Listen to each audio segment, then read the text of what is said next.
The drawing continues. Not because I suddenly know what I'm doing. Not because something clicked. Not because confidence showed up. It continues because my hand is still here. There's a quiet moment before every line. A pause that most people would never notice. But I feel it every single time. It's the moment where doubt checks in. Not loudly. Not dramatically.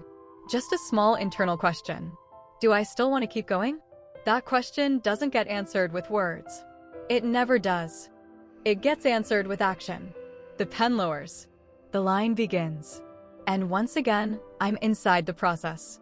People talk about creativity like it's fueled by emotion.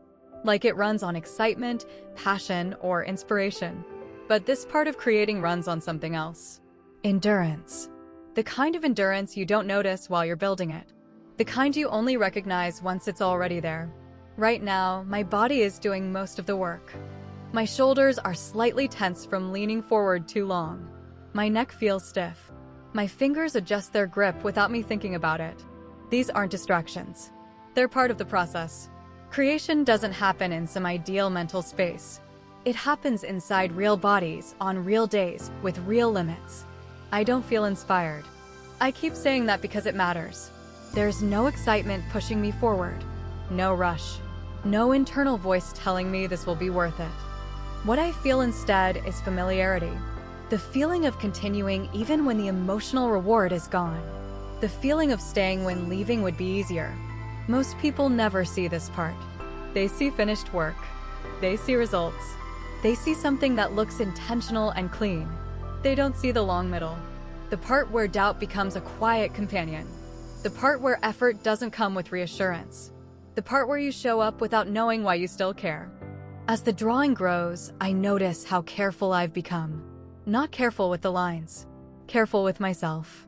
Disappointment changes how you move through things. You stop rushing. You stop assuming success. You stop expecting effort to be rewarded. Not because you don't care, but because caring has already cost you something. Silence does that. It doesn't criticize you. It doesn't tell you you're failing. It doesn't even reject you. It just stays. And over time, it teaches restraint. I think about how many people are living in this exact space. Still trying. Still creating. Still showing up. But doing it quietly. Without confidence. Without certainty. Without applause. Silence reshapes you. It makes you internal. It makes you cautious. It makes you question things you never questioned before. You start reviewing your work not with curiosity, but with suspicion. You look for flaws instead of meaning. You wonder if you misunderstood your own ability. That's the danger of silence. It doesn't tell you you're bad. It lets you decide that on your own. I keep drawing anyway, line by line, pattern by pattern. Not to prove anything, not to impress anyone, just to finish. At some point, I realize I'm no longer creating for recognition. Not because I don't want it, but because expecting it started to hurt. At first, recognition feels motivating. Then it feels important. Then it feels necessary. And when it disappears, it leaves a space that's hard to sit with. So you adjust. You stop creating for reaction. You stop imagining responses. You stop waiting for something to come back. You start creating for completion, for honesty, for the quiet relief of not abandoning something halfway through. That's where I am now. Each pattern feels like a promise kept, not to an audience, to myself. Consistency gets praised like it's discipline, like it's something you force through willpower. But consistency isn't about force. It's about tolerance. Tolerance for boredom. Tolerance for doubt. Tolerance for invisibility. That's what this is really testing. Not how talented I am. Not how creative I am. How long I can stay present without feedback. The drawing gets denser and time starts to stretch. Minutes feel longer. Not heavier, just slower. This is the kind of time most people escape. They reach for their phones. They distract themselves. They avoid stillness.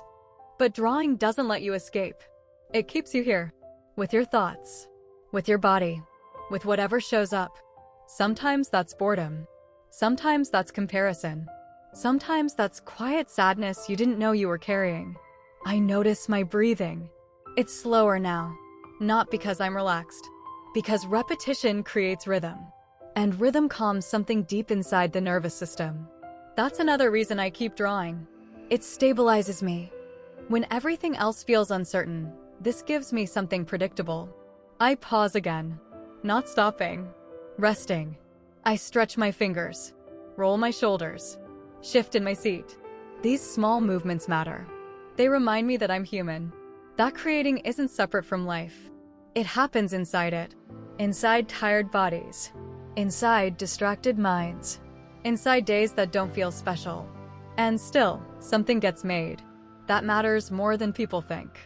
I return to the paper. The lines feel steadier now. Not sharper, steadier. There's less pressure to make this impressive, less urgency to finish quickly. When you stop asking your work to justify itself, it finally gets to exist. I think about how rarely creators let themselves feel enough. Enough effort, enough time, enough care. There's always pressure to do more, but more isn't always better. Sometimes more just adds noise.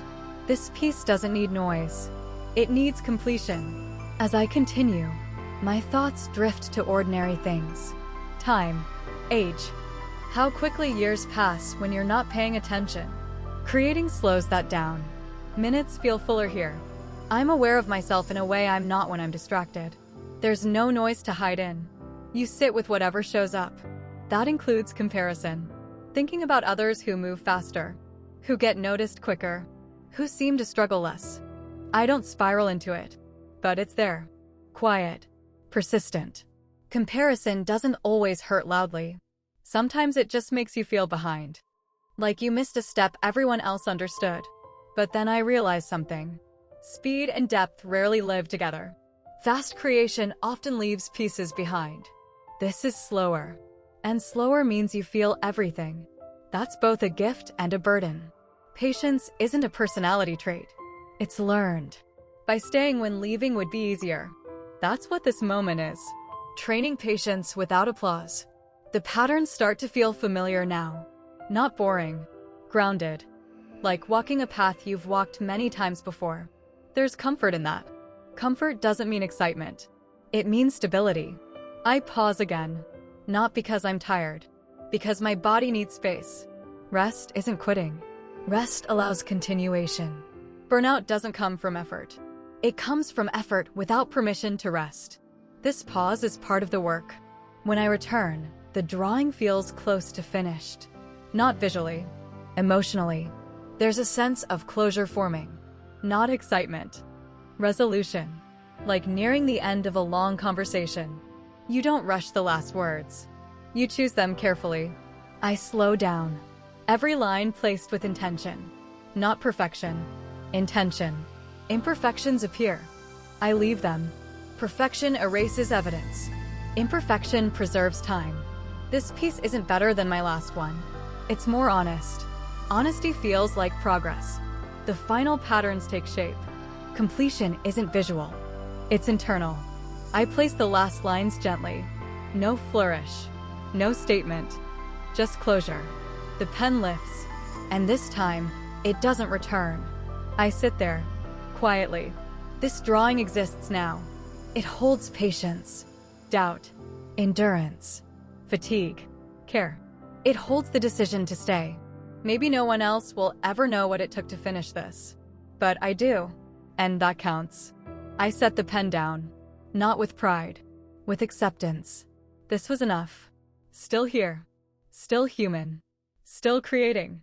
And now, done.